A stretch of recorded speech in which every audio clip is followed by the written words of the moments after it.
নমস্কার, আমি অনিলাভ। বা বাংলায় আপনাদের সবাইকে স্বাগত। বা বাংলায় আমরা এমন কিছু মানুষদের সঙ্গে আপনাদের আলাপ করে দিই যারা আমাদের সমাজে একটা অত্যন্ত ইতিবাচক একটা ভূমিকা রেখে যান। আমরা যদি বলি অ্যাটলিস্ট তাদের কথা, কী কী কন্ট্রিবিউশন তারা আমাদের সোসাইটির জন্য করছেন, অ্যাটলিস্ট কিছু মানুষ জানতে পারেন। আমরা নিজেরাও অনেকটা অনুপ্রাণিত হই, বিশ্বাস করুন, যে সেই জায়গা থেকেই বা বাংলা করা। এবং দেখবেন আপনারা মাঝে মাঝে আমরা এই ধরনের মানুষদের নিয়ে আসি। আজকে আমার অতিথি হচ্ছেন দেব চৌধুরী। দেব চৌধুরীরকে নতুন করে পরিচয় করে দেওয়ার কিছু নেই, কারণ দেব খুব জনপ্রিয় সঙ্গীত শিল্পী। বিভিন্ন অনুষ্ঠানে ওকে দেখতে পাবেন, টেলিভিশনের বিভিন্ন প্রোগ্রামে দেখতে পাবেন। খুব ব্যস্ত শিল্পী, বিভিন্ন রকম যে সঙ্গীত অনুষ্ঠানগুলো হয় সেখানেও ওকে দেখা যায়। কিন্তু দেব এই নিজের পারফরমেন্সের বাইরে একটা কাজ করেন, সেটা ওর গানের যে ব্যান্ডটা রয়েছে তার মাধ্যমেই করেন। সেটা হচ্ছে সহজিয়া ফাউন্ডেশন। সহজিয়া ফাউন্ডেশন বাংলার ফোককে নিয়ে কাজ করে। বাংলার ফোককে বাঁচিয়ে রাখার জন্য যে কাজ হয় সেই কাজটা করে। ফোকের জন্য যে রিসার্চটা দরকার আমাদের বাংলার ফোকের জন্য, সেটা ওর অর্গানাইজেশন করে। এবং এই কাজটা দেব কত বছর চলছে এই কাজটা, সহজিয়া ফাউন্ডেশন নিয়ে তোমার কাজ? ভাবনাটা ছিল 2002 সাল থেকে ভাবনাটা, তবে আমরা কাজ শুরু করেছি 2009 সাল থেকে। 2000 সাল থেকে বলা যেতে পারে, ভাবছি 25 বছর হয়ে গেল। কিন্তু আমরা কাজ শুরু করেছি অফিসিয়ালি রেজিস্ট্রেশন করে, স্ট্রাকচার্ডভাবে কাজ শুরু করেছি 2009-10 এমন সময় থেকে। তাও 15 বছর হয়ে গেল কাজ করছি। আচ্ছা, আর তুমি যেটা বললে অনিলাভ, প্রথমে ধন্যবাদ এই বা বাংলায় আমাকে আমন্ত্রণ জানানোর জন্য। দ্বিতীয়ত, সহজিয়া কোনো গানের দল নয়, অ্যাকচুয়ালি এটা কোনো ব্যান্ড নয়। সহজিয়া একটা ফাউন্ডেশন, এটা একটা বাংলার লোকসঙ্গীতের একটা প্ল্যাটফর্ম। এবং এই প্ল্যাটফর্মের যেটা পারফর্মিং উইং, সেটা সহজিয়া ফোক ব্যান্ড। আচ্ছা, ওকে ওকে। আমাদের বিষয়টা পুরোটাই এই কয়েকটা ধাপ আছে, ফাউন্ডেশনের অ্যাক্টিভিটিস। একটা হচ্ছে বাংলার লোকগানের উপর রিসার্চ অ্যান্ড ডকুমেন্টেশন। মনে করো, সাপোজ হৃদ মাঝারে রাখবো, ছেড়ে দেবো না, এই গানটা আমরা প্রায় যে কোনো লোকশিল্পী গেয়ে থাকেন। এমনকি নাগরিক শিল্পীরাও আজকাল, যেটা একটা খুব ভালো ট্রেন্ড হয়েছে, 5টা নাগরিক গান গাইলে, সে যে কোনো হোক না কেন, ব্যান্ড শিল্পী হোক, রেট্রো শিল্পী হোক, রিমেক শিল্পী হোক, একটা লোকগান গাইবেই। সেটা দর্শক নাচানোর জন্য বা দর্শক টানার জন্য বলা ভালো। নাচানো শব্দটা ভুল, আবার ভুলও নয়। নাচানো শব্দটা কখনো কখনো লোকসঙ্গীতটা এখন নাচানোর এলিমেন্ট হিসেবে ব্যবহার হয় বটে। এই গানটা আমরা গাইছি। এবারে গানটা তুমি দেখবে কেউ লিখছে প্রচলিত, কেউ লিখছে তোমার বিভিন্ন পদকর্তার নাম পাওয়া যাচ্ছে। তো এই বিষয়টার একটা গবেষণামূলক দৃষ্টিভঙ্গি থেকে বিষয়টাকে দেখা দরকার এবং ডকুমেন্টেশন করা দরকার। দ্বিতীয়ত, বাংলার এমন অনেক গানের ধারা আছে, লোকসঙ্গীতের ধারা, যেগুলো বিলুপ্ত প্রায়, নেই। যেমন এই সহজিয়া যেভাবে শুরু হলো কাজ, সেটা হচ্ছে আমার গুরু কালাচাঁদ দরবেশের হাত ধরে। তুমি জানো খুব ভালো করে, তাকে চেনো। আমি একবার এই 2002-03 সাল, তখন আমি পুরোদস্তুর টেলিভিশন ইন্ডাস্ট্রিতে, মিডিয়া ইন্ডাস্ট্রিতে, মিউজিক বলতে রক মিউজিক বা নিউ এজ মিউজিকের সঙ্গে 2002-03 সালে আমার উত্তরবঙ্গ থেকে ফেরার সময় একটা ট্রেনে কালাচাঁদ দরবেশের সঙ্গে আলাপ হলো। সে অদ্ভুত, তার গান বাজনা, নামটাই অদ্ভুত। দেখো, কালাচাঁদ, কৃষ্ণের অষ্টোত্তর শতনামের মধ্যে একজন, কিন্তু সারনেম কি? দরবেশ, পদবী দরবেশ। দরবেশ সেই পীর সুফি, সেই মধ্যপ্রাচ্যের সেই দরবেশ। আমি নামটা শুনেই প্রথম অদ্ভুত লাগলো। তারপর ওনার গান শুনলাম, খানিকটা বাংলা, খানিকটা আরবি ফার্সি শব্দ। আর উনি যেটা বাজান, সেটা স্বরাজ, যেটা আলাউদ্দিন খাঁ সাহেব বাজাতেন, স্বরাজ, সেটা বাজাচ্ছেন। এটা, এই স্বরাজটা হচ্ছে সরোদ আর দোতারার মাঝামাঝি একটা মিসিং লিঙ্ক, একটা ব্রিজ ইনস্ট্রুমেন্ট, যেটা ক্লাসিক্যালও বাজানো যায়, যেটা ফোকও বাজানো যায়, যেটা আলাউদ্দিন খাঁ সাহেবের পরে আমি সেভাবে কাউকে বাজাতে দেখিনি বা শুনিনি। কালাচাঁদদাকে দেখলাম, সেই আমার ওনার সঙ্গে পথ চলা শুরু হলো। তারপর 2008 সালে আমার মা চলে যান। আমার যে আগের যে গ্ল্যামার ইন্ডাস্ট্রি বলো, মিডিয়া ইন্ডাস্ট্রি বলো, একটা বিরতি, সাময়িক বিরতি। তারপর আমি কালাচাঁদদার কাছে শিক্ষা দীক্ষা নিই এবং তার থেকে তিনি বলা যেতে পারে আমার জীবনের একটা অন্য দর্শন, একটা অন্য রাস্তা খুলে দিয়েছেন। জানলা খুলে দিলেন। এটা জানলা নয়, একটা আকাশ খুলে, পৃথিবীকে দেখার একটা অন্যভাবে। আমার প্রথম জানালা খুলেছিলেন গৌতম চট্টোপাধ্যায়, মুইনের ঘোড়াগুলির মনিদা। তিনি আমার ছোটবেলা, আমি তো বাঘাযতীনে বাড়ি, পৈতৃক বাড়ি বাঘাযতীনে, যদিও আমরা ওপর বাংলা থেকে আমাদের পূর্বপুরুষ এসেছিলেন। এবারে আমার বাড়ির খুব সামনেই থাকতেন নাকতলায়। এবার আমরা সাইকেল চালাতাম গলিগালা দিয়ে। তো হঠাৎ করেই নাকতলার একটা বাড়িতে সবাই বলতো পাগলের বাড়ি, খ্যাপা বাড়ি, হ্যাঁ, মজা করেই বলতো সবাই। মানে এটা এটা সদর্থক অর্থে পাগলের বাড়ি, সারাদিনই গান বাজনা হচ্ছে, যখনই বাংলা গানকে একটা এইভাবে যখনই শুনছি গান হচ্ছে, সকালে গান হচ্ছে, মানে সকাল 10টার পরেও গান হচ্ছে, রাত্রে 10টার পরেও গান হচ্ছে। আমরা না জানলা দিয়ে উঁকি মেরে দেখতাম ছোটবেলায়। তারপরে এই 92, 90 এরম সময় ওই আমার গৌতমদার সঙ্গে আমার আলাপ হলো, মানে জানলা দিয়ে দেখছিলাম, ভেতরে গিয়ে দেখা হলো। এবং আমি তখন অন্য ধারার গান বাজনা করতাম অন্য ধারা। আমার জ্যাঠামশাই একজন উচ্চাঙ্গ সঙ্গীতের পণ্ডিত চুনিলাল চৌধুরী, বিখ্যাত লোক ছিলেন তিনি। তার অনেক ছাত্রছাত্রী এখন প্রথিতযশা, কিন্তু তারা গুরুকে ভুলে গেছে, সেটা সে অন্য প্রসঙ্গ। তো তার থেকে আমরা তো সেভাবে শিখিনি, কিন্তু মিউজিকের একটা জার্নি ছিল। কিন্তু এই গৌতমদার হাত ধরে আমার তখন সদ্য টিনেজ, একদম ওয়ার্ল্ড মিউজিকের দরজা খুলে গেল, বিশ্ব সঙ্গীতের দরজা। একাধারে গিটারের প্রথম কর্ড বাজানো শিখলাম, তার আগে হারমোনিয়াম, তবলা, সরোদ, সুরবাহার এসব বাজাতে শিখি। আমি কিন্তু সেভাবে ট্রেইন মিউজিশিয়ান না, আমি পুরোটাই কানে শোনা। জ্যাঠামশাই সারাদিন গান শিখছে, রেওয়াজ করছে, শেখাচ্ছে। আমি অজান্তেই কখন যে তবলা বাজানো শিখেছি, হারমোনিয়াম শিখেছি, এগুলো জানিও না। সে তার মানে শুনতে শুনতে শেখা। তো গৌতমদা প্রথম ওই ওয়ার্ল্ড মিউজিকের প্রথম পার্টটা দিলেন, যেটাকে সহজ পার্ট বলা হয়, গিটারের বেসিক কর্ড, স্ট্রামিং। গৌতমদার কাছেই 90-92 সালে আমি প্রথম শুনি পবন দাস বাউলকে, গৌর খ্যাপাকে, তিন কড়িদাকে, বিনোদ দাস বাউলকে, বিশ্বনাথ কাকাকে প্রথম শুনি সেটা। এবং হঠাৎ করে আমার যে এই জায়গাটা খুলে যাওয়া, এবং এমনই একদিনে গৌতমদার সঙ্গে জয়দেব মেলায় চলে গেলাম হঠাৎ করে। মানে বাঘাযতীন, মানে ভীষণ আনসার্টেন, বাঘাযতীন মোড়ে দাঁড়িয়ে আমি অন্য জায়গায় গেছি, মানে গৌতমদার সঙ্গে হঠাৎ করে দেখা, তালে গলে চলে গেলাম মেলায়, জয়দেব মেলায়। সে বছর তখন ওই জয়দেবে তমালতলা খুব প্রসিদ্ধ আশ্রম ছিল এর জন্য। শক্তি চট্টোপাধ্যায় যেতেন, রামকিঙ্কর বেশ যেতেন, আমাদের লাল পাহাড়ি দেশে যার গীতিকার অরুণ চক্রবর্তী যেতেন, গৌতমদা। তো সেবার গিয়ে দেখি চাঁদের হাট, হিরণদা আছে, হিরণ মিত্র, সেখানে হিরণদার সঙ্গে আলাপ, গৌতমদা, তারপরে গৌরদা, তারপরে পবনদা, মানে একসঙ্গে দেখা। মানে একাধারে দেখো কি দেখছি, একাধারে দেখছি গৌতমদার সে সমস্ত বিদেশ থেকে বন্ধুরা আসছে, তারা কেউ মিউজিশিয়ান, কেউ ফিল্ম মেকার, একাধারে ওই রকম জ্যাজ, ব্লুজ প্রোগ্রেশন, তার সঙ্গে আবার এই বাউল। ওই যে মাথাটা গেল, আউলা হয়ে গেল তো গেল, ওই এখনো আউলাই হয়ে আছে। তার জন্যই ওই তোমার নানা রকম বাণিজ্যিক কাজ বা প্রফেশনাল কাজের সঙ্গে সঙ্গে এই সহজিয়া ফাউন্ডেশনের কাজ শুরু করা। মানে যেটা আমি দেখেছি, যাকে আমি প্রথম গুরু বলি, গৌতম চট্টোপাধ্যায়। তো গৌতমদাকে দেখেছি বিইং এ ওয়ার্ল্ড মিউজিশিয়ান, তিনি একাধারে জ্যাজ, ব্লুজ, রক, যে পৃথিবীটা নাকি ছোট তোর মতন গান তৈরি করছে, যে এই মুহূর্তে তৃতীয় বিশ্বযুদ্ধে মন্বন্তর আসে, এই মুহূর্তে এরকম গান তৈরি করছে, হার্ডকোর রক। সেই মানুষটাই এই মেলা ময়দানে যখন গৌরদার সঙ্গে বা তিনকুদার সঙ্গে জ্যামিন করছে, তখন মনে হচ্ছে একজন বাউল। এই মানুষটার হাত থেকে টেলিফোনের মতন গান বেরিয়েছে। বাংলায় এত আরবান ফোক, এই লেভেলে আরবান ফোক আরেকটা তুমি দেখাতে পারবে না। এই মানুষটারই হাতে তৈরি হয়েছে দরিয়া এলো তুফান আয়কে যাবি রে। অধিকাংশ মানুষ জানেন দরিয়া এলো তুফান একটি ফকিরি গান না, এটি গৌতম চট্টোপাধ্যায়ের লেখা, সুর করা একটি সিনেমার গান, নাগমতি সিনেমার টাইটেল ট্র্যাক, যেটা 1981-এ গৌতমদা বানিয়েছিলেন। ছবিটি পবন দাস বাউল গিয়েছিল এই গানটি। এটি সঙ্গে গাবুর জন্মের একটা ইতিহাস। এই জায়গায় আমার কথায় মানে গল্প করতে বসলে অনেকটাই গৌতমদাকে নিয়ে, কেননা আমাদের সেই মানে সেই সদ্য কৈশোরের স্বপ্ন মানুষের প্রতি যে সম্মোহন বা যে সেই ভাব বিহবলতা, সেটা এখনো কাটেনি।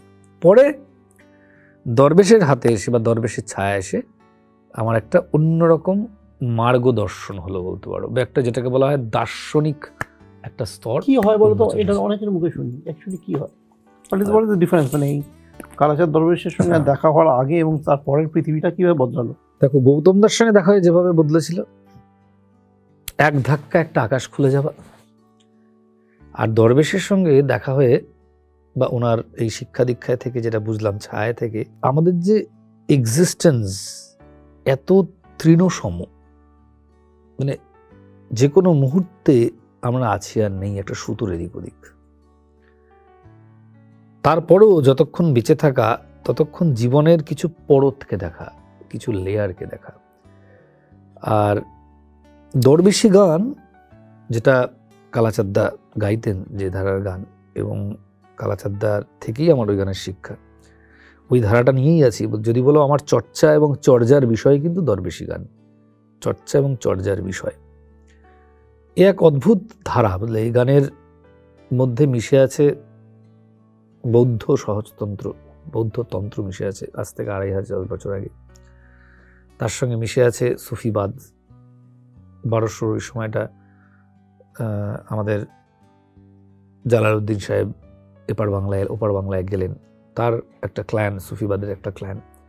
এবং 500 বছর আগে চৈতন্যদেব প্রবর্তিত নিয় বৈষ্ণববাদ, ভক্তিবাদ, এই 3 ধারার মিশ্রণ হচ্ছে বাংলার দরবেশি গান। দেখো, যখন আমরা প্রতি মুহূর্তে এই সময় দাঁড়িয়ে, আজ থেকে বেশ কিছু বছর আগে আমরা প্রতি মুহূর্তে এত অসহিষ্ণু, এত ইম্পেশেন্ট, এত ধর্ম ধর্ম ধর্ম করছি, কিন্তু ভারতবর্ষই তোমার একটা অদ্ভুত জায়গা। মাথায় রাখতে হবে, মধ্যযুগের মঙ্গল কাব্য, এটা কিন্তু যারা ঐতিহাসিক বা যারা বাংলা বা ভারতীয় সংস্কৃতি নিয়ে কাজ করে, এই যে মঙ্গল কাব্যের যে পাঁচালী, তার অনেক জায়গায় কিন্তু ইসলামী ধর্মাবলম্বীদের ইনভেশন আছে, মানে মুসলিম ইনপুটস আছে, ইনভেশন না, pardon for using the word, inputs আছে।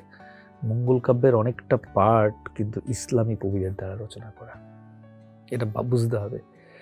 যেমনভাবে তোমার মানে ভীষণ cross cultural, cross religious output হচ্ছে আমাদের এই বাংলার দরবেশি গান, মারফতি গান। নাটসেলে বলতে 3টে ধারা, ত্রিধারার সম্মেলন, বৌদ্ধতন্ত্র, সুফিবাদ এবং নিয় বৈষ্ণববাদ। নিয় বৈষ্ণব 3 ধারার মিলন হচ্ছে এই দরবেশি গান। এবং সেই শুরু হলো সহজিয়ার কাজ, তারপরে কালাচাঁদদাকে নিয়ে আমি একটা সিনেমা করলাম, ডকুমেন্টারি। এবং বলো যে মানে এটা তোমার একটা ন্যারেটিভ হলো যে এই তিনটে ঘরানা একটা জায়গায়, 3টে ধারা বা একটা 3টে একটা জায়গায় দর্শনকে একটা জায়গায় করলো। তো এই যে দর্শনটা, তো এই যে বলছো যে আমরা এই ব্রহ্মাণ্ডে আমরা খুব ছোট, আমাদের এক্সিস্টেন্সটা এতই ছোট, এতই নগণ্য যে সেটা হয়তো এটাকে বুঝতে সাহায্য করেছে। তো এই যে বোধটা, এই বোধটা তো আমরা অনেক অন্য কিছু থেকে পেতে পারি। তো এই কিন্তু তুমি বলছো যে লেয়ারে লেয়ারে প্রত্যেকটা লেয়ার করা রয়েছে, এই লেয়ারগুলো কি আছে, মানে এই লেয়ারগুলো কি আছে, এবং এই যে বলে যে এই যে সেটা যে কোনো একটা ফর্ম হতে পারে, সেটা বাউল হতে পারে, সুফি হতে পারে, যে কোনো ধারাই মুক্তি আছে। এইটা কি, মানে ওটা থেকে কোথায় কি দেখায় মানুষকে, মানে মানুষকে কি দেখায়? মানুষকে একটা আলো দেখায়। আমার এতটা অকপট এর আগে কখনো কোনো ক্যামেরার সামনে হইনি। আজকে অনেক তোমার সঙ্গে পুরনো পথ চলা বা পুরনো বন্ধুত্ব বলে সেই জায়গা থেকে বলছি, আমি একটা সময় as a music director, as a television person এত ব্যস্ত ছিলাম, সেটা তুমিও জানো, খানিকটা এত ব্যস্ত ছিলাম যে আমার বাড়িতে চান খাওয়ার সময় হতো না। সকাল থেকে রাত অব্দি স্টুডিও একসঙ্গে।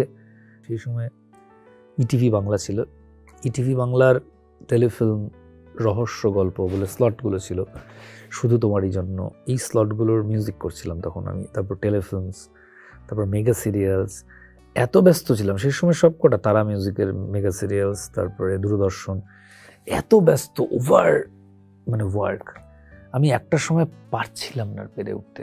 মানে কাজটা কোথাও একটা মনে হচ্ছিল যে এবার ছুটি চাই, এবার মুক্তি চাই।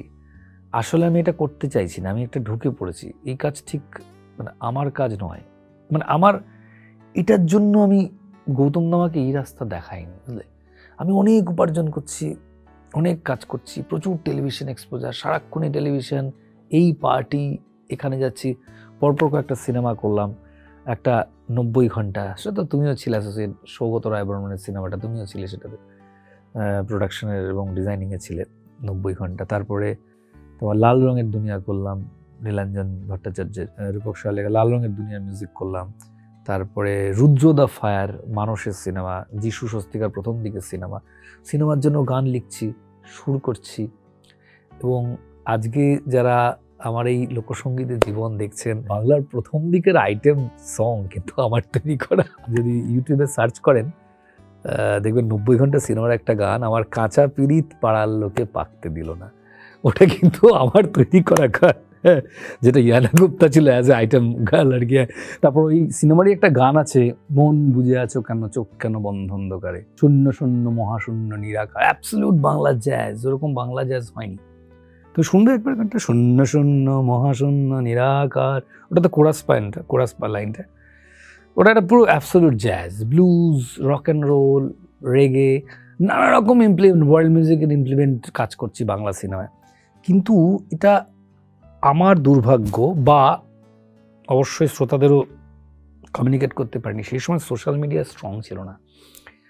যে পরিমাণ সার্কুলেশন হলে একটা গান থেকে যায় সেটা সেই সময় ছিল না, বা প্রডিউসারের কাছে অত পয়সা ছিল না যাতে গানটাকে পাবলিসিটিতে আনতে পারে বা সিনেমাটাকে আনতে পারে। এটা খুব অদ্ভুত বিজ্ঞান কিন্তু একটা। সার্কুলেট হলে যদি হতো, দেব চৌধুরী সহজে ফাউন্ডেশন করতো।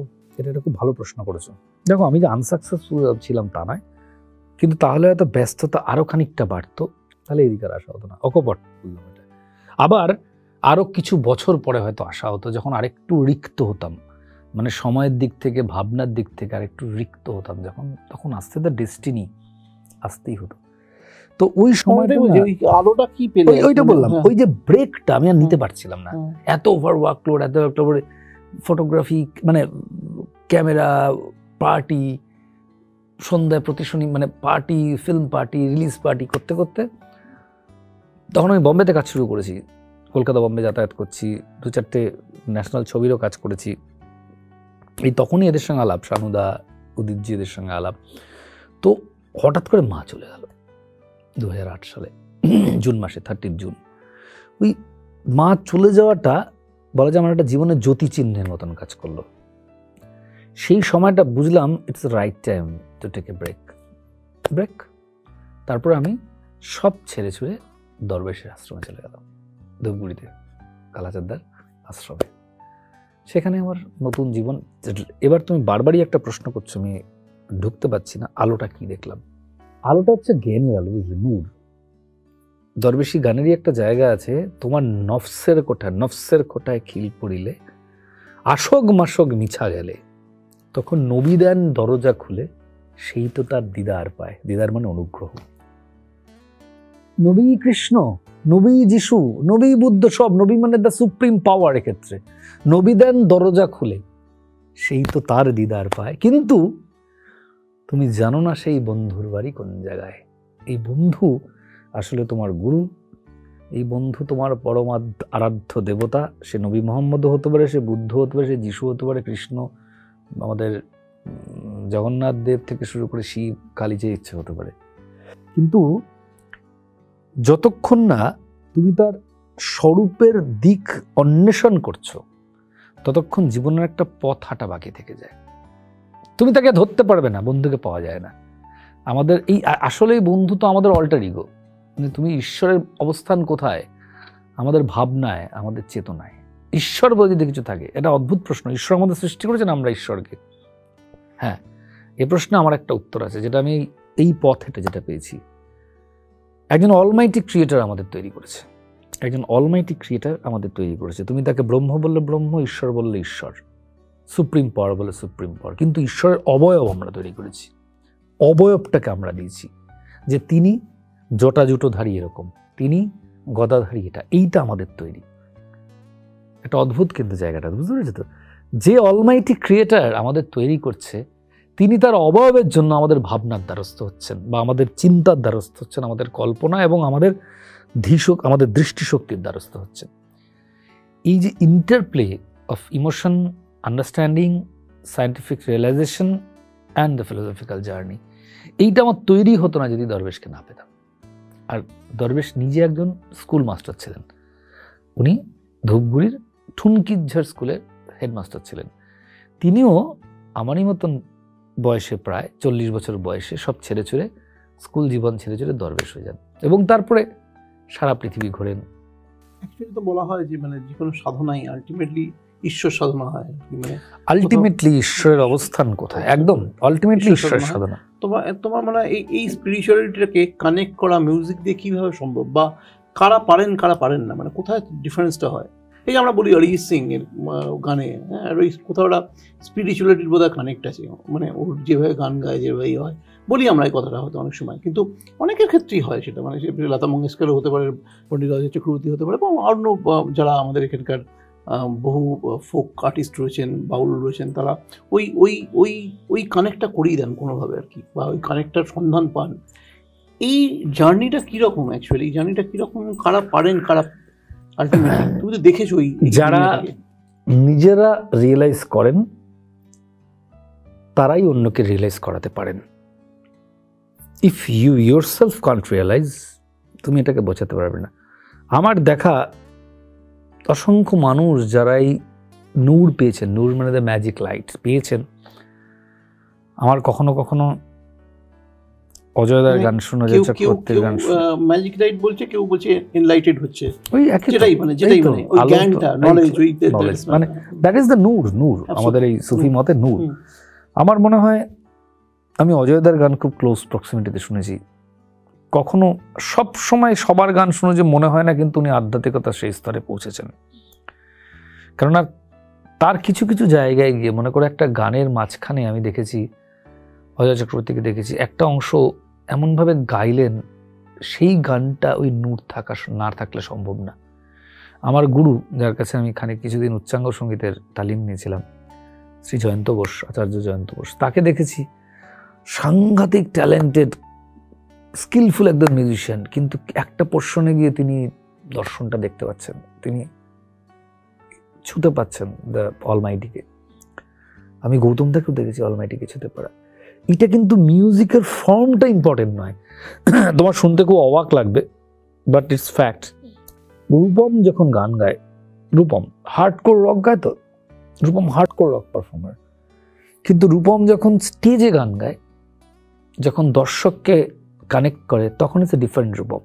কিন্তু রূপম যখন একা গান গায়, আমি ওর গানেও দেখেছি ওর সেই লাইটটা পেয়েছে। এটা আমি নিজে দেখেছি, লাইটটা পেয়েছে। মানে এটা না, একজনের সঙ্গে তুমি কথা বললে তার চোখ দেখলে বুঝতে পারবে সে লাইটটা নিয়ে কথা বলছে, নাকি সে প্রচারের আলো নেওয়ার জন্য কথা বলছে। এটা তুমি বুঝতে পারবে। এটা দর্শকরা আমাদের থেকে অনেক বেশি ভালো বুঝতে পারে। তার জন্যই এত মানুষ গান গায়। অরিজিৎ সিং এর গানে সেই ঈশ্বরকে খুঁজে পায়। তুমি বুঝতে পারবে কে গানটা এখান থেকে গায়, কে এখান থেকে গায়, আর কে এখান থেকে গায়। তুমি যেমন বুঝতে পারবে, আমাদের দর্শকরাও কিন্তু বুঝতে পারেন। তুমি যতই আলো, ক্যামেরা, টেকনোলজি দিয়ে একজনকে তুমি গায়ক বানাতে পারবে, তাকে পপুলার গায়ক বানাতে পারবে, তাকে তুমি মিলিয়ন মিলিয়ন ভিউজ আনতে পারবে, সিনেমায় গাওয়াতে পারবে, কিন্তু দিনের শেষে সে যখন সুর লাগাবে বা যখন একটা গান গাইবে, তুমি মানুষ বুঝে নেবে তার কার মধ্যে সেই ঐশ্বরিক কানেকশন আছে। যেটা দেখো, তুমি এত মানুষ গান গাইছে, আমাদের অরিজিৎ সিং এর গলায় সেটা আছে, আতিফ আসলামের মধ্যে সেটা আছে, কিন্তু সেটা মানুষই বুঝেছে। আমরা কেউ বলে দিতে হয়নি, মিডিয়া কি বলে দিয়েছে দেখো এই ঐশ্বরিক নয়, সেটা বুঝে গেছে। দেখো, কিছু মানুষ আলোটা নিয়ে গায়, কিছু মানুষ নিজের দিকে আলো টানার জন্য গায়, বাকিটা বিচারের দায়িত্ব দর্শকদের, শ্রোতাদের। এই যে আত্মোপলব্ধি কি, ও তো চর্মচক্ষু বন্ধ না হইলে ফুটবে কি তোর জ্ঞানের তারা, হৃদয় কপাট দেখ না খুলে, ঘরের মানুষ ঘরেই খাড়া। রিকোয়েস্ট করবো, এটা বোধহয় আমি দেখছিলাম গাড়িতে দোতলা দেখছিলাম। হ্যাঁ আছে, মানে নিয়ে আসবো, হ্যাঁ দোতলা, একটু গাড়ি থেকে নিয়ে এসো। ব্যাস ব্যাস।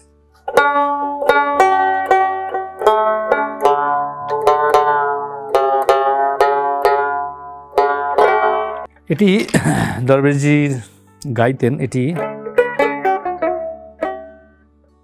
কালাচাঁদ দরবেশের গান।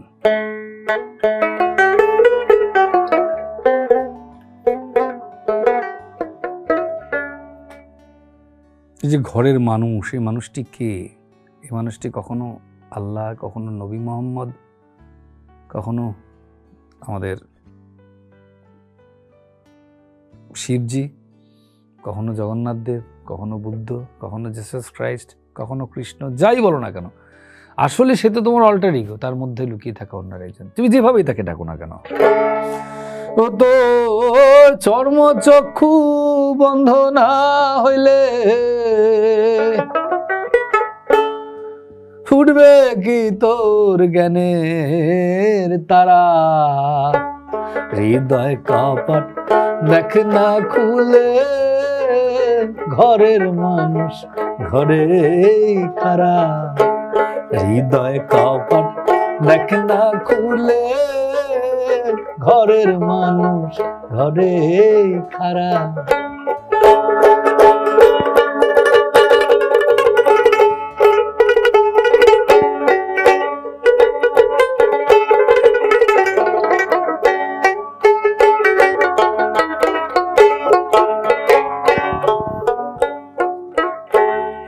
আছে মানুষ নিজ স্বরূপে,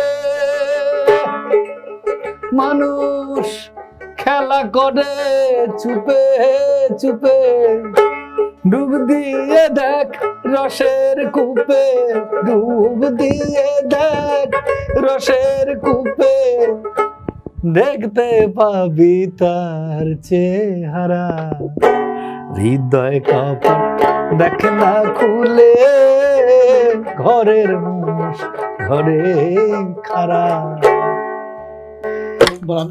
থাকুক, ইনস্ট্রুমেন্টটা থাকুক খানিক্ষণ। তো যেটা নিয়ে আমরা কথা বলছিলাম, যে এই যে তোমার নিজের বললে নিজের যে ট্রান্সফরমেশনটা হলো, সেখান থেকে যাতায়াত মানে ধূপগুড়ি কেন, তারপর আস্তে আস্তে নিশ্চয়ই অন্যান্য জায়গায় যেতে আরম্ভ করলো। হ্যাঁ, তবে আমি বাংলা তথা ভারতবর্ষের অনেক মাজার, আখড়া, এই ধরনের জায়গায় গেছি, এই সাধকদের সঙ্গে মিট করেছি, দীর্ঘ সময় কাটিয়েছি, ওই জীবনে ছিলাম। কিন্তু জানো, আমি দিনের শেষে যেটা আমার মনে হয়েছে, আমি একজন আরবান মানুষ, আমি কোনো ভণ্ডামিতে যাইনি।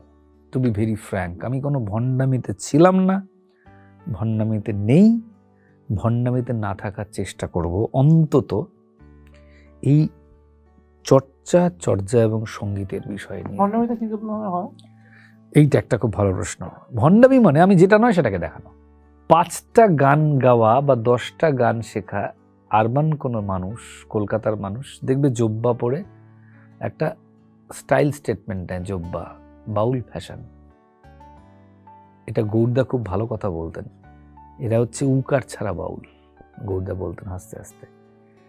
আজকে তুমি যদি দেখো মফস্বলের দিকে, গ্রামে যারা গুরু ধরে চর্চা করছে, কিন্তু এছাড়া 20টা গান শিখে কিছু জানে না। চুলটা বড় করেছে, চুলটা কেন বড় করেছে, তার কারণটা কি, এই জব্বার মানে কি, এই সাদা জব্বা কেন, কালো পোশাক কেন, এই তালিমারা জব্বা কেন, সবটা তো আলাদা আলাদা স্তর আছে।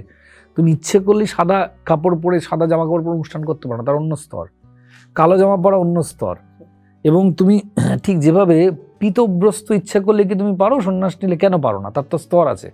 তেমনি যে জব্বা, তার একটা অন্য স্তর আছে। এটা গুরু দেবেন, এটাকে গুদুরি বলা হয়। গুদুরি কেন জব্বা পড়তে হবে, তার একটা স্তর আছে, একটা ইতিহাস আছে, কি করে জব্বার প্রচলন হলো। হ্যাঁ, এই প্রত্যেকটা যে ধন মিলল মাথায় যে বাঁধে, তারও একটা ইতিহাস আছে। কেন তোমার কৌপিন, কেন ডোর কৌপিন, তো সেটা না বুঝে খালি পোশাকে হয়ে গেল, সে একটা বাউল সাজে বলে। আমি দরবেশজির কাছে, দরবেশজি আমাকে অনুমতি দিয়েছিলেন আমাকে এই জব্বা পড়ার, মানে গুদুরি পড়ার এবং ওই বেশ রাখার। এবং আমি যখন ছিলাম দরবেশজির কাছে, আমার ছিল মানে দরবেশজি আমাকে যেভাবে যা যা দিয়েছেন নিয়েছি। কিন্তু আমি যখন আরবান জীবনে আমি যখন আছি, আমি ওই প্রিটেনশন করতে পারি না। মানে আমি চুল লম্বা ফর স্টাইল স্টেটমেন্ট, মানে আমি ফোক গাইবো বলে চুল লম্বা আমি করতে পারি না। তার জন্য তুমি দেখো আমি ভাষায় এবং আচরণে আমি ভীষণ আরবান মানুষ। আমি গানটা গাইছি ওখানকার, যে বললাম ভন্ডা ভেদে নেই, আমি আর্ট ফর্মটা ওটা আমার আর্ট ফর্ম, ওটা আমার চর্চা, বহিরঙ্গে নেই। এই যে বলি আমাদের অন্তরঙ্গটা সেজে উঠেছে। এই যে আমরা এই কাজটা করছি, এটা একটা ডিজিটাল প্ল্যাটফর্মের জন্য, রাইট? আপনারা দেখবেন, এটাকে শেয়ার করবেন, আরো মানুষকে দেখাবেন, তাহলে আমাদের এই কাজটা একটু পূর্ণতা পাবে। কিন্তু অনিলাভ চট্টোপাধ্যায় সে তো আদ্যবান্ত টেলিভিশনের লোক। যারা ওকে জানেন তারা জানেন, যারা জানেন না তাদের জন্য বলি, বাংলার অনেক সাকসেসফুল সফল টেলিভিশন প্রযোজনা অনিলাভর মস্তিষ্ক প্রসূত এবং কর্মপ্রসূত। তার মধ্যে বাংলার প্রথম ট্রাভেলগ ওর করা, মানে ওই আর কি, মানে ওর কনসেপচুয়ালাইজ করা। অনিকেত দা, রাইট, অনিকেত দা, কিন্তু তুমি প্রোডাকশনে ছিলে, রাইট? তো অন্যভাবে বলা যায় যে বাংলা টেলিভিশন অনেক সাকসেসফুল প্রোডাকশনের সঙ্গে জড়িয়ে আছে 10 মিনিটের খেল ইত্যাদি, দাদাগিরি। কিন্তু এত কিছু করে তুমি টেলিভিশন থেকে কুইট করলে কেন, বা করছো না কেন? মানে আমরা তখন কাজ আছে ডেফিনেটলি করি, কিন্তু বিষয়টা হলো যে ডিজিটাল প্ল্যাটফর্মে আমি মজা পাইছি, ডিজিটাল প্ল্যাটফর্মে কাজ করি। আমরা এখন কত নিউজ শো গুলো আমরা যেগুলো করতাম, ধরো খোঁজ খবর করতাম, এক্সট্রা টাইম করতাম, বা খোঁজ খবর করতাম, সে ধরনের আমি যে অনুষ্ঠানগুলো আমরা করছি, ধরো এখানেই আজকে ধরো বাংলাটা যেটা করছি, বিভিন্ন ধরনের মানুষ যারা কিছু কন্ট্রিবিউশন রাখছেন তাদেরকে নিয়ে এসে মানুষের সঙ্গে পরিচয় করা। আমার মনে হচ্ছে টেলিভিশন একটা জায়গা অবধি, কারণ টেলিভিশনের হিসেবটা অনেকটা বেশি রাখতে হয় হচ্ছে বেসিক্যালি হচ্ছে দর্শকদের দেখা, এবং সেক্ষেত্রে তাদের টিআরপি, এবং সেই অনুযায়ী তাদের পুরো রেভিনিউ স্ট্রাকচারটা তৈরি হয়। এবং টেলিভিশন অনেক কস্টলি মিডিয়া, কিন্তু এই যে মিডিয়াটা এসেছে, এটাকে এই পুরো ডেমোগ্রাফিটাকে চেঞ্জ করে দিয়েছে, নাম্বার ওয়ান। এবং it's a very Democratic media, সবার হাতে একটা, সবাইকে ইউজার ফ্রেন্ডলি এম্পাওয়ার্ড করেছে। আজকে তোমাকেও কিন্তু তুমি ভাবতে পারো যে আজকে সহজিয়া ফাউন্ডেশনের নিজস্ব বা ইউটিউব চ্যানেল দিয়ে আমি I can reach to a larger audience, তাই না? এই যে মিডিয়াটা আসার ফলে যেটা হয়েছে যে এটা কিন্তু পুরো ব্যাপারটাকে অনেকটা গণতান্ত্রিক করে দিচ্ছে। আমার মনে হয় সেটা টেলিভিশনের ক্ষেত্রে অনেক বাধ্যবাধকতা আছে। টেলিভিশনে কস্টলি মিডিয়া অলসো, একটা টেলিভিশন চালাতে গেলে যে খরচ, একটা ইউটিউব চ্যানেল চালাতে গেলে সেই খরচটা নেই।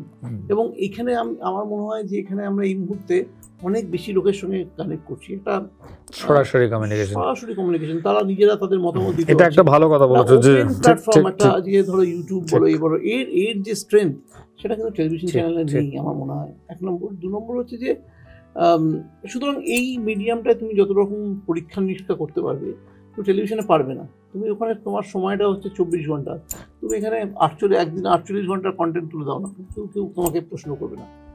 আরেকটা ইন্টারেস্টিং ব্যাপার আছে যেটা তুমি বলার পর আমার মনে হলো,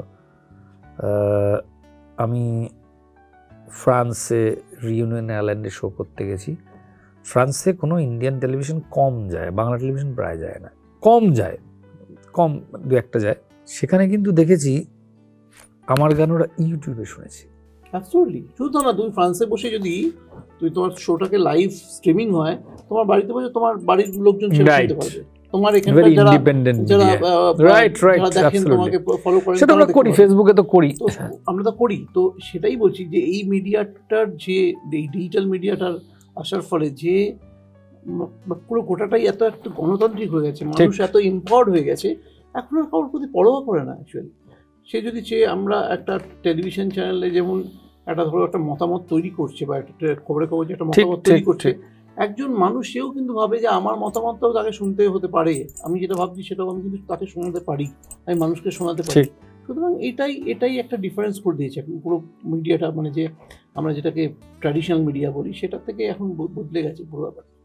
অনেক নতুন নতুন শিল্পী ধরো যাদেরকে হয়তো টেলিভিশনের মাধ্যমে খুঁজে পাওয়া যেত না, হ্যাঁ, অনেক ধরো দেখবে রিয়েলিটি শোতেও অনেক আর্টিস্টকে নিয়ে আসছে যারা হয়তো তার আগে ভাইরাল হয়ে গেছে সোশ্যাল মিডিয়ায়, তাদেরকে খুঁজে নিয়ে আসা হচ্ছে। তো তাদেরকে প্ল্যাটফর্ম দিতে হচ্ছে, তাদের এত লোক শুনছে তার আগেই, ফলে তাদেরকে জায়গা দিতে হচ্ছে। ফলে এই মিডিয়াটার তে কাজ করে যে আনন্দ, রিয়েলিটি শোর ক্ষেত্রে দেখা হয় সোশ্যাল মিডিয়ার কেমন পপুলারিটিটা দেখা হয়, অ্যাবসলিউটলি দেখা হয়। তো আমি বলবো না যে গানের ক্ষেত্রে বলবো, ধরো গানের ক্ষেত্রে আমরা যা কিছু ধরো তুমি একটা নিজের যদি একটা ইউটিউব চ্যানেল থাকে, সেখানে তুমি যতগুলো এক্সপেরিমেন্ট করতে পারবে, তুমি কি একটা টেলিভিশন শো কি করতে পারবে? পারবে না। তুমি তো বোধহয় সারেগামার সঙ্গে যুক্ত, বোধহয় তাদের গ্রুমার যুক্ত আছো।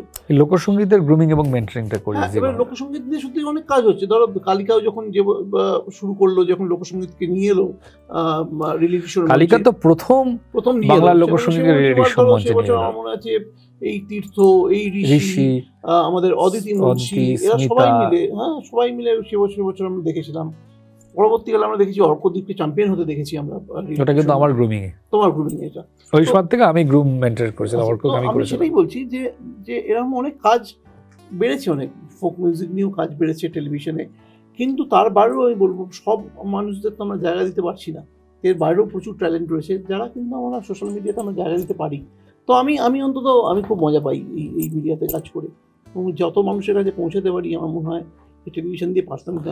তুমি এটা খুব ভালো কথা বলেছো অনিলাভ, যে digital media is more powerful than television media now. True. তার একটা উদাহরণ আমাদের লোকসঙ্গীতের ক্ষেত্রে এবছর পদ্মশ্রী পেলেন শ্রী রতন কাহার। আম জনতা জানতাম এই গানটা স্বপ্না চক্রবর্তীর, কেন ওনার কণ্ঠে বিখ্যাত হয়েছিল, কিন্তু গানটা অ্যাকচুয়ালি রতন কাহারের লেখা শুরু করা তার আগেই উনি রেডিওর জন্য রেকর্ড করেছিলেন। রেডিওতে উনি গেয়েও ছিলেন নিজে, কিন্তু সেটা তখন পপুলার হয়নি সেভাবে। পরে ওই যেটা বললাম রিসার্চ এন্ড ডকুমেন্টেশন, শুরুতে বলেছিলাম না, একটা গান আমরা পপুলার ফরম্যাটে আমরা শুনি, কিন্তু তার যদি বুৎপত্তি নিষ্পত্তি খুঁজতে চাই, সেটা যেটা কাজ, সেটাকে বলা রিসার্চ, যেটা আমরা করি। এই গানটা সোশ্যাল মিডিয়া কি করে হলো? তুমি অতনু বর্মনকে চেনো? অতনু বর্মন হচ্ছে টেলিভিশন মিডিয়ার মিরাক্কেল থেকে এসেছেন। উনি একজন প্রথম বছরে টিচার, উনি একজন শিক্ষক, উনি একজন কবি, নাট্যকার, প্রবন্ধকার এবং stand up comedian, also very good stand up comedian. মাস্টারমশাই আমরা অতনু দা বলি, কিন্তু একজন মাস্টারমশাই, রাজবাড়ি মাস্টারমশাই যখন স্ট্যান্ড আপ কমেডি করে, সেটাও খুব অন্য মাত্রায়, ভেরি ইন্টেলেকচুয়াল, মানে ইন্টেলিজেন্ট কমেডি। তো তিনি প্রথম তার ফেসবুক পেজে রতনদার সম্বন্ধে লিখতে শুরু করেন কোভিডের আগে। উনি দীর্ঘদিন ধরে লিখে চলেছেন, মানে নিরবিচ্ছিন্নভাবে লিখে চলেছেন। এখানে এটা কেউ শেয়ার করে, গ্রুপগুলোতে শেয়ার হয়, একটু একটু করে গঠন হচ্ছে জনমত। যখন বাদশা গানটিকে রিমেক করলো, রিক্রিয়েট করলো হিপ হপ ফরম্যাটে, তখন থম করে দু একটা পোস্ট ওই অতনুদাই করলেন। সেই পোস্টটা, গানটাও ভাইরাল হলো, পোস্টটাও ভাইরাল হলো। এত শক্তিশালী সোশ্যাল মিডিয়া যে বাদশা তার কাছে লেটার পাঠালো যে আমি জানতাম না, এটা আমার অজ্ঞতা, যেটা আমি জানতাম না, এবং কিছু অর্থ করি, কিছু অর্থ করি ইয়েও পাঠালেন, মানে অর্থও পাঠালেন। এই যে এটা কিন্তু কোনো লোক গিয়ে কোনো কোর্টে গিয়ে বিচার হয়নি যে ধর্মাবতার আমি 72 সালে 70 সালে বাড়িতে বসে চা খেতে খেতে আমি এইটি লিখেছি, এরকমটা নয়। কিন্তু কি থেকে জানতে পারলাম? সোশ্যাল মিডিয়ার পোস্ট, তার থেকে কিছু পোস্ট, কিছু শেয়ার। কতটা শক্তিশালী মিডিয়া প্রতি মুহূর্তে বোঝা যাচ্ছে। That's true. সেটাই মানে আমি বলবো, রতন কাহারের এই সাফল্যে আমরা খুব খুশি। তবে জানো তো, ওই যে রিসার্চ, সে কথাটা বললে না, আমরা সবাই শুনেছি বড় লোকের বিটিল লম্বা লম্বা চুল, এমন মাথায় বেঁধে দিব লাল গাঁদা ফুল।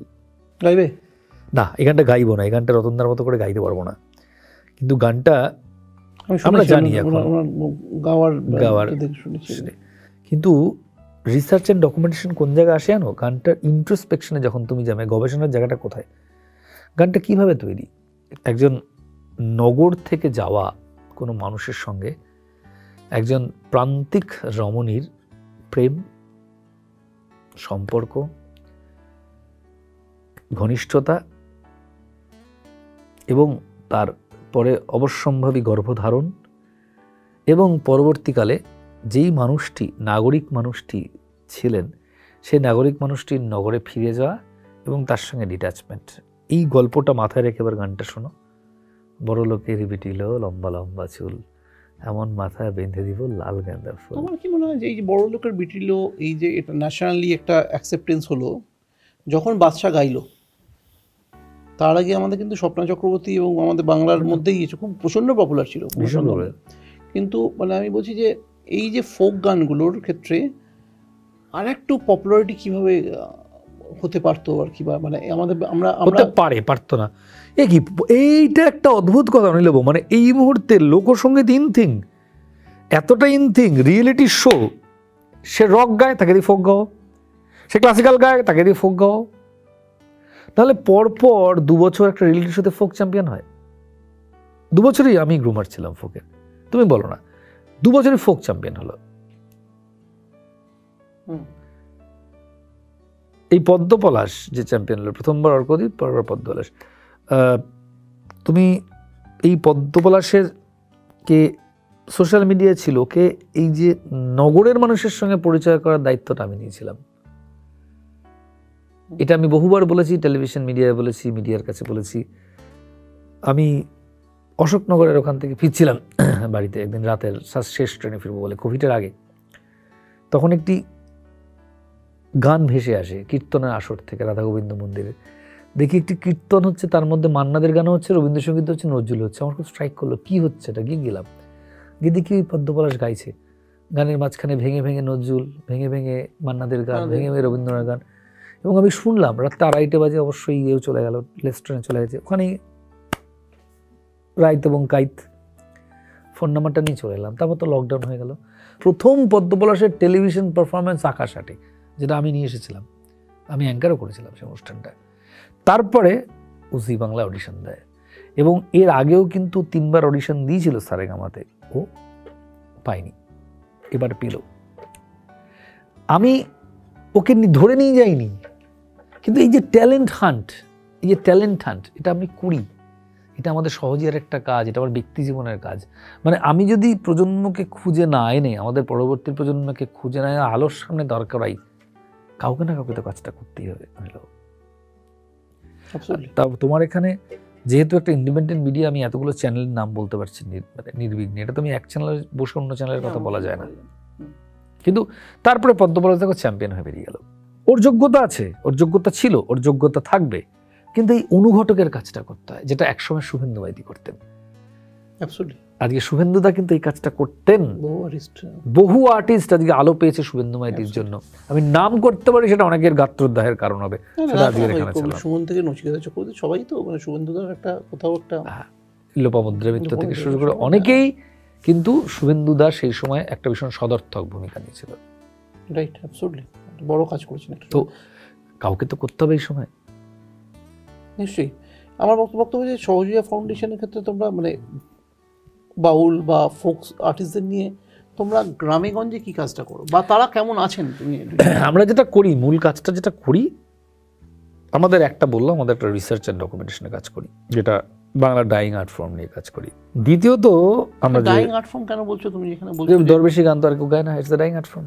শুনেছো দরবেশী? যেখানে তুমি বলছো যে মানে ফোক আর্টিস্টরা চ্যাম্পিয়ন হচ্ছেন রিয়েলিটি শো, আমি তোমাকে ডাইং আর্ট ফর্ম, ফোকের অনেকগুলো ফর্ম আছে, যেমন দরবেশী গানটাই তো ডাইং আর্ট ফর্ম। কেউ তো নেই, কেউ তো গায় না। আমি ছাড়া কে গায় দরবেশী গান? কে গায় বলো, একটা নাম বলো। কেউ নেই, গাই না। কালাচাঁদা গাইতেন, তারপর আমি গাই। তো এটা কেন হলো না? এই লেগাসিটা কেন তৈরি হলো না? হাই গেল গানের ধারা, মানে এই ধারাতে, মানে এই ধারা বোঝা, এর রিয়েলিটি আন্ডারস্ট্যান্ডিং, এগুলো বোঝার লোক কমে গেল। মানুষ বাউলের দিকে ছুটলো। বাউলে তো ইজি মানি, ইজি সাকসেস। 20টা গান শিখলে আর যোগঝম্প বললে ঘুরলেই বাউল হয়ে যায় আর কি। এই যে আবারও বললাম, গৌরখাবা বলতেন না, এরা সব উকার ছাড়া বাউল। তো আমরা যেটা করেছিলাম, আমরা ministry of culture, government of ইন্ডিয়ার একটা স্কিম নিয়ে কাজ শুরু করেছিলাম। এই কালাচাঁদা, তিলকদা চলে গেলেন তিলক মহারাজদের সঙ্গে। তো ministry of culture, government of ইন্ডিয়ার একটা স্কিম ছিল, ওটা একটা পেনশন স্কিম, যার একটা সময় মানে এটা রিটায়ার্ড, মানে এজেড আর্টিস্টদের জন্য, 60 আর্টিস্টদের জন্য একটা স্কিম আছে, ফোক আর্টিস্টদের জন্য, ইন্ডিজিনাস আর্ট ফর্ম আর্টিস্ট। তো প্রথমে ছিল 2000 টাকা, সেটা বেড়ে হলো 4000 টাকা, এখন 6000 টাকা। মানে এটা সরকারি সেন্ট্রাল মিনিস্ট্রির একটা স্কিম। সেইটা নিয়ে আমরা কাজ শুরু করি 2010 সালে। মূলত কালাচাঁদা, তিলকদা চলে গেলেন গত বছর, এদের নিয়ে আমরা কাজটা শুরু করেছিলাম। তারপরে বাড়তে বাড়তে এখন 200-র বেশি লোকশিল্পীর জন্য আমরা এই কাজটা করতে পেরেছি। মানে আমরা ভলান্টিয়ারি কাজটা করি, এবং এখানে ইজেসিসি মানে পূর্বাঞ্চল সংস্কৃতি কেন্দ্র, ওদের সঙ্গে আমরা সহযোগী হিসেবে এই কাজটা করি, এবং ইন্ডিপেন্ডেন্টলি নয়, আমরা সহযোগী অ্যাসোসিয়েট হয়ে কাজটা করি, এবং সম্পূর্ণ ভলান্টিয়ারি করি। কাজটা। কি কি ফেসিলিটি পায় এরা গভর্নমেন্ট থেকে? মানে এরা ওই মাস গেলে 6,000 টাকার একটা পেনশন পায়, বছরে 72,000 টাকা, এবং কেউ সেটা কি এক্সপায়ার করে সেন্ট্রাল গভর্নমেন্ট দেয় না? রাজ্য সরকার থেকে? রাজ্য সরকার থেকেও বাউলদের এই 2011 সালের পর আমাদের মুখ্যমন্ত্রী এই লোকশিল্পীদের ক্ষেত্রে একটা অত্যন্ত সদর্থক ভূমিকা নিয়েছেন, অত্যন্ত সদর্থক ভূমিকা নিয়েছেন, এবং লোকশিল্পীদের নানা রকম কাজ, জয়দেবে বাউল একাডেমি, এবং অনেক শিল্পীকে ভাতা দেওয়া, অনেক শিল্পীকে, তারপরে কেউ কেউ চলে গেছেন, গৌরদা চলে গেছেন, অন্যান্য শিল্পী চলে গেছেন, তাদের পরিবারকে সাপোর্ট করা, খুবই ভালো সদর্থক ভূমিকা। মানে আমাদের বর্তমান সরকার লোকশিল্পীদের প্রতি খুবই মানে আন্তরিক। আমি আরেকটা মনে হচ্ছে যে এখন এই লোকশিল্পীরা অনুষ্ঠান অনেক বেশি পান। হ্যাঁ, তুমি যেটা বলছিলে লোকসঙ্গীত পপুলার হবে কি করে, আরে পপুলার মানে এটা দ্য ইন থিং, মানে আধুনিক গান গাইছে, আমি বলছি সরকারের অনুষ্ঠান অনেক পান, অনেক পান, মানে অবশ্যই বেড়েছে, সরকারি অনুগ্রহ অনেক বেশি আনুকূল্য পায়। যে রক গায় সেও রক ফরম্যাটে ফোক গায়, যে আধুনিক গান গায় সেও মিলন হবে কতদিন গিয়ে অনুষ্ঠান শেষ করে, যে রবীন্দ্রসঙ্গীত গায় সেও শেষ অংশে এসে গায়, মানে যে ধারারই গান গাক না কেন সে 4-5টা গানের মধ্যে একটা ফোক গুঁজে দেয়। তাহলে এটা তো পপুলারিটির, এটা একটা মানে অন্যরকম একটা, এটা তো মানে প্রমাণ যে গাইতে হচ্ছে।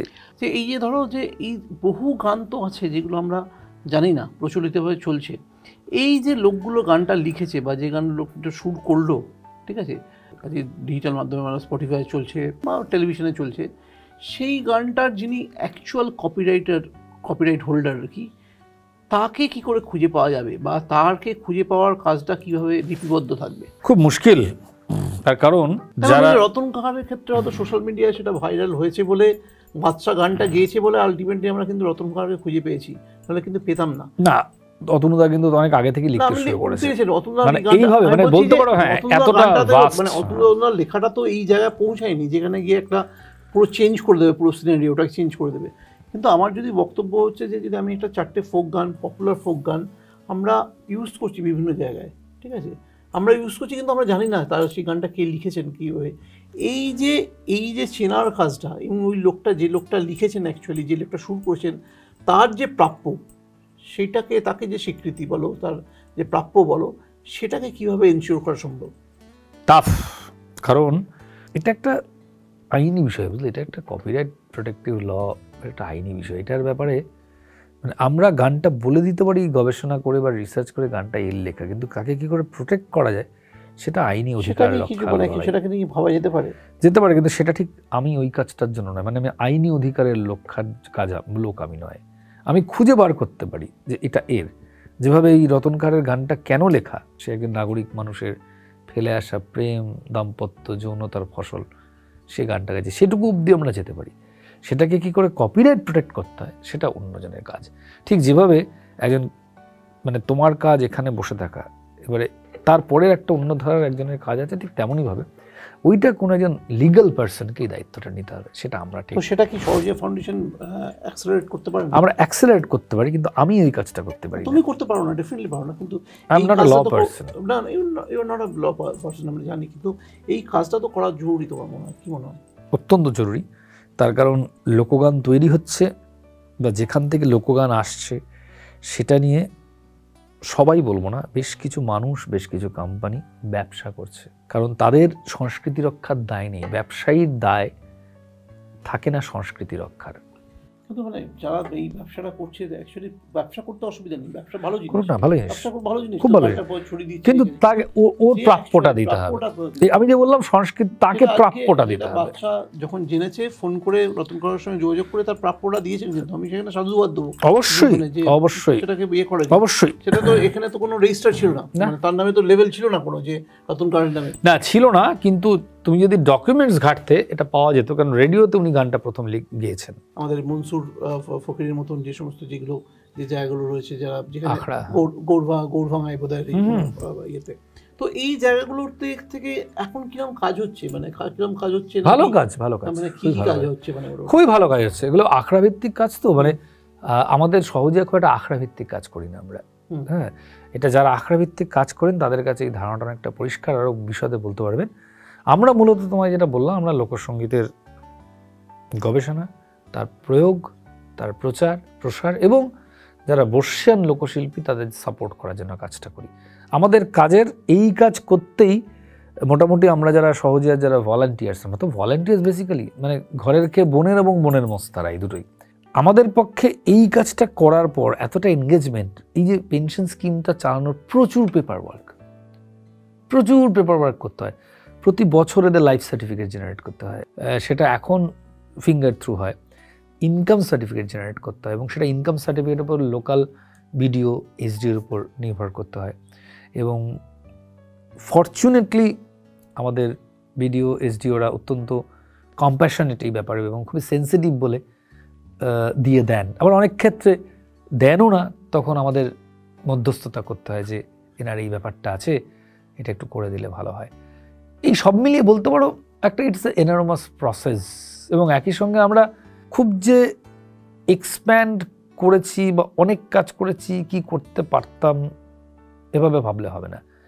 যতটুকু সম্ভব হয়েছে ততটুকুই পড়েছি বা বলা যেতে পারে এতটুকু করা আমাদের জন্য নির্ধারিত ছিল। কারণ আবার বলছি, আমরা কিন্তু ফুল টাইমার নয়, nobody is full timer here. Right. একটা জিনিস বলো, মানে অনেক সময় দেখেছি যে মনসুর ফকির গাইছেন, কীর্তন গাইছেন, কোনো একটা হয়তো পদাবলী কীর্তন গাইছেন, চণ্ডীদাসের পদ গাইছেন। আমাদের সংস্কৃতি, আমাদের বিশ্বাস, আমাদের সবকিছু তো এরকমই ছিল। তোমাদের প্রথমেই বলেছিলাম তো, শুরুতেই বলেছিল এটাই তো আমাদের সংস্কৃতি। তো সেখান থেকে এই যে সময়টা আমরা যাচ্ছি, যে সময়টা বদলটা দেখছি যে চারপাশে, আসলে কিছু বদলায়নি। আমি বলছি, আমি আপনাকে কিছু বদলায়নি, বদলানো হচ্ছে, জোর করে বদলানো হচ্ছে। আমি বলছি, দুদিন আগে আমাদের এই বা বাংলা প্ল্যাটফর্মে তিতুমিরকে নিয়ে একটা পোস্ট হয়েছিল, ঠিক আছে? সেখানে আমি দেখেছি বাঙালি মানুষরা, আমাদের বাঙালিরা, তারা এসে বলছে যে তিতুমির হচ্ছেন একজন জেহাদি, সৌদি আরবে তার প্রশিক্ষণ হয়েছিল। তিতুমিরের বাঁশের কাঙ্গাব কেল্লা বাঙালি ভুলে গেল, হ্যাঁ, এত সহজেই এটা ভুলিয়ে দেওয়া। It is a political stand. এই যে সময়টা, এই যে বদলে যাওয়ার সময়টার মধ্যে তোমার কোথায় মনে হচ্ছে কোথাও বদল হয়েছে এক নম্বর, বা এই বদলটাকে যেটা হচ্ছে সেটাকে এই সঙ্গীত দিয়ে, এই বাউল গান দিয়ে, এই লোক গান দিয়ে কিভাবে রুখে দেওয়া সম্ভব? সম্ভব না রোখা, অবশ্যম্ভাবী বদল। রোখা গেছে নাকি? হিটলারকে রোখা গেছে? সময়ের নিয়মে চলে যাবে। আমরা আমাদের কাজটা করে যাই, সময়ের নিয়মে চলে যাবে, রোখা যায় না। এটা একটা আন্তর্জাতিক প্রেক্ষিতে, এটা একটা স্ট্রাকচার্ড পলিটিসাইজেশন। এটা তুমিও জানো, আমিও জানি, আমাদের তুমিও বোঝো আমিও বুঝি, বুঝেও বুঝি না, এটা একটা স্ট্রাকচার পলিটিক্যালাইজেশন। যখনই দেশে থাকে না অন্ন বস্ত্র আর খাদ্য, যখনই দেশে থাকে না অন্ন বস্ত্র আর খাদ্য, সীমান্তে বেড়ে ওঠে যুদ্ধের পাত্র। That's it. এটা তুমি একজন ইন্টেলিজেন্ট মানুষের বলার কিচ্ছু নেই। এটা কিন্তু রুখে দেওয়া যাবে না। ওই মনসুর ফকরের গানটা শুনে কি হবে না? হবে না। ওটা আমরা গান হিসেবে শুনবো, কিন্তু পরবর্তীকালে পরের দিন আমাদের প্রিন্ট মিডিয়া অন্য কিছু বোঝাতে বাধ্য করবে। তার কারণ প্রিন্ট মিডিয়া সার্ভাইভ করে রাষ্ট্রশক্তি আনুকূল্যে। না, সে তো নিশ্চয়ই প্রিন্ট মিডিয়া যে কোনো মিডিয়ার পেছনে রাষ্ট্রশক্তির আনুকূল্য থাকতেই হবে। যাই হোক, ঠিক আছে, সেটা যাওয়ার একটা গান শুরু করবো। দেখো, রাষ্ট্রশক্তি বড় বিষম। তাহলে কি শেষ গানটা কি আমরা ওই গানটাই গাই, কতই রঙ্গ দেখি দুনিয়ায়?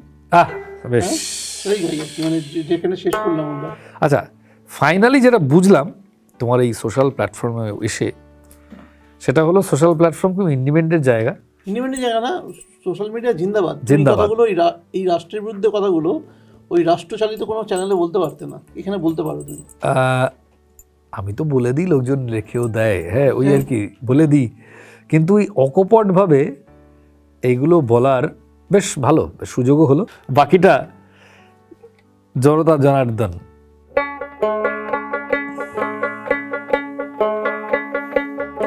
দেখি ভালো জনে রইল ভাঙা ঘরে,